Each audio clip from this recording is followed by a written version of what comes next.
મિત્રો સ્વાગત છે તમારો મારી યુટ્યુબ ચેનલ ઓનલી ઇશ્યુની અંદર। ગુજરાતવાસીઓ ફરી એક વખત માવઠાનો માર સહન કરવા માટે તૈયાર થઈ જાઓ, કારણ કે ગુજરાતની અંદર હવામાન વિભાગે ખાસ કરીને 18, 19 અને 20 તારીખે ફરી એક વખત વરસાદને લઈને મોટી આગાહી કરી દીધી છે। અહીંયા મેપની અંદર પણ જોઈ શકો છો। આ સિવાય તમે ગુજરાત હવામાન વિભાગે જાહેર કરેલા મેપ પણ જોઈ શકો છો, જેની અંદર 18 તારીખે, 19 તારીખે અને 20 તારીખે ગુજરાતની અંદર વરસાદને લઈને આગાહી કરવામાં આવી છે।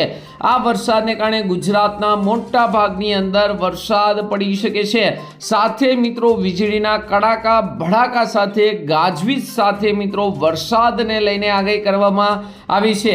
સાથે સાથે મિત્રો એ પણ આપણે મિત્રો જાણવાનું છે કે આ 3 દિવસ જ નહીં પરંતુ આખો મહિનો ખાસ કરીને ગુજરાતના વાતાવરણની અંદર સતત પલટો છે એ ચાલુ રહેશે, જેને લઈને ક્યારેક મિત્રો વાદળછાયા વાતાવરણ તો ક્યારેક વરસાદની આગાહી પણ મિત્રો આ મહિનાના અંત સુધી કરવામાં આવી છે। તો આજના વિડીયોની અંદર આપણે વાત કરવાના છીએ ખાસ કરીને ગુજરાતની અંદર મિત્રો 18, 19 અને 20 તારીખે કયા જિલ્લામાં કેટલા ઇંચ સુધીનો વરસાદ પડી શકે છે તેને લઈને વાત કરશું। ખેડૂતોએ કઈ કાળજી રાખવી જોઈએ, કયા જિલ્લામાં વરસાદ પડશે, સાથે સાથે આપણે એ પણ જોઈશું કે આ મહિનામાં પછી કયા દિવસે આગાહી, કારણ કે વેસ્ટર્ન ડિસ્ટર્બન્સ સતત મિત્રો આવી રહ્યા છે।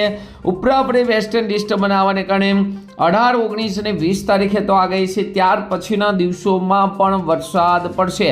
તો આ તમામ માહિતી આજના વિડીયોમાં જોશું, તો આ વિડીયોને અંત સુધી જોજો। તેમજ અમારી યુટ્યુબ ચેનલ ઓનલી ઇશ્યુ પર આપ નવા હો તો ચેનલને સબસ્ક્રાઇબ કરી દેજો, તેમજ મિત્રો આ વિડીયોને લાઇક કરી દેજો। સૌપ્રથમ આપણે ગુજરાત હવામાન વિભાગની આગાહી જોઈ, ત્યારબાદ મિત્રો લાઈવ જોશું અને કયા જિલ્લામાં કેવો।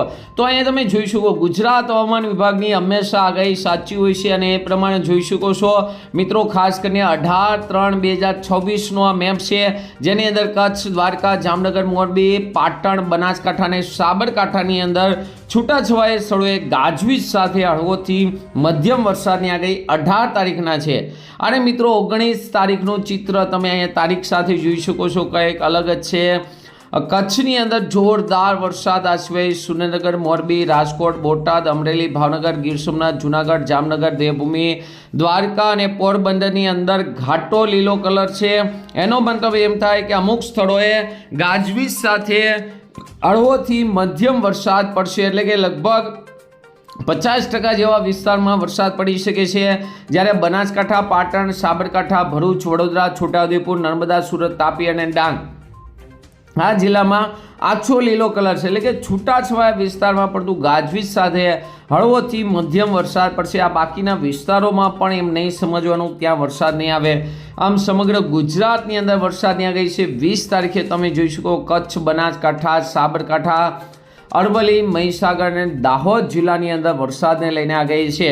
મિત્રો આ વરસાદ એમને નહીં હોય, અહીંયા તમે જોઈ શકો 40 થી 50 કિલોમીટર પ્રતિ કલાકની ઝડપે મેઘ ગર્જના સાથે હળવોથી મધ્યમ વરસાદ છે, એટલે કે પવનની ઝડપ પણ મિત્રો તીવ્ર રહેવાની છે, જેમાં 19 તારીખે સૌથી મોટી વરસાદને લઈને મિત્રો આગાહી કરવામાં આવી ગઈ છે। ખેડૂત મિત્રો અત્યારે જે વરસાદ આવવાનો છે મિત્રો કોઈ વાવાઝોડાને કારણે અરબી સમુદ્ર કે બંગાળની ખાડીની કારણે નથી આવવાનો, પણ અહીંયા તમે જોઈ શકો છો ઈરાન અને ઈરાક ઉપર થઈ, પાકિસ્તાન ઉપર થઈને જે વેસ્ટર્ન ડિસ્ટર્બન્સ આવતા હોય છે અને સાથે અરબી સમુદ્રનો ભેજ મળતો હોય છે, તેને લઈને સિસ્ટમ મજબૂત બનતી હોય છે।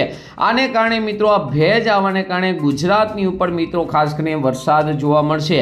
આમ તો ખાસ કરીને આ વેસ્ટર્ન ડિસ્ટર્બન્સ છે હિમાલય તરફ જતા હોય છે, પરંતુ ક્યારેક નીચલા લેવલે આ વેસ્ટર્ન ડિસ્ટર્બન્સ આવી જતા ગુજરાત સહિત રાજસ્થાનની અંદર વરસાદ જોવા મળતો હોય છે। તો કંઈક આવો વરસાદ છે ગુજરાતની અંદર મિત્રો 18, 19 અને 20 તારીખે જોવા મળવાનો છે। મિત્રો આપણે એ જ નહીં પણ તો આ મહિનાને સંપૂર્ણ આગાહી જોવાના છીએ। એ તમે જોઈ શકો છો કે 16 તારીખની આસપાસ કોઈ વરસાદની આગાહી નથી, પરંતુ 17 તારીખથી ધીમે મંગળવારથી તેની અસર છે એ શરૂ થઈ જશે।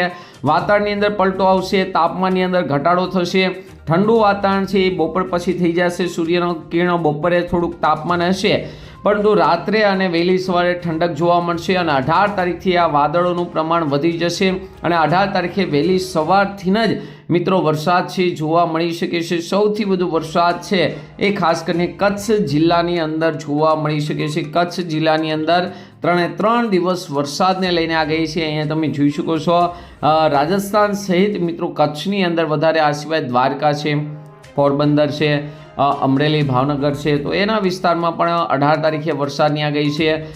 19 તારીખની વાત કરીએ તો 19 તારીખે વહેલી સવારથી જ મિત્રો સૌરાષ્ટ્ર છે, કચ્છની અંદર જામનગર, મોરબી છે, આ સિવાય બનાસકાંઠા, પાટણના ભાગો છે, તો આ વિસ્તારમાં વહેલી સવારથી જ વરસાદની શરૂઆત છે એ જોવા મળી શકે છે. અને ખાસ કરીને અહીંયા તમે 2 વાગ્યાનો એટલે કે બપોર પછીનો મેપ જોઈ શકો. ગાજવીજ સાથે, કડાકા ભડાકા સાથે લગભગ કચ્છના તમામ સ્થળોએ, સૌરાષ્ટ્રની અંદર ખાસ કરીને જામનગર, પોરબંદર, રાજકોટ, જુનાગઢ, ગીર સોમનાથ, અમરેલી, બોટાદ, સુરેન્દ્રનગર, મોરબી સહિતના વિસ્તારોની અંદર મિત્રો ખૂબ જ સારો વરસાદ છે એ છૂટાછવાયા વિસ્તારમાં જોવા મળી શકે છે.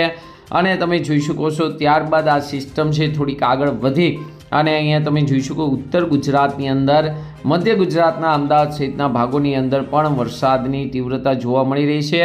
ત્યારબાદ સિસ્ટમ થોડીક નીચે જાય તો દક્ષિણ ગુજરાતમાં પણ થોડી ઘણી અસર જોવા મળી શકે છે. 20 તારીખે પણ થોડી ઘણી અસર છે એ જોવા મળી શકે છે. બાકી 18 ને 19 તારીખે વધારે શક્યતા છે.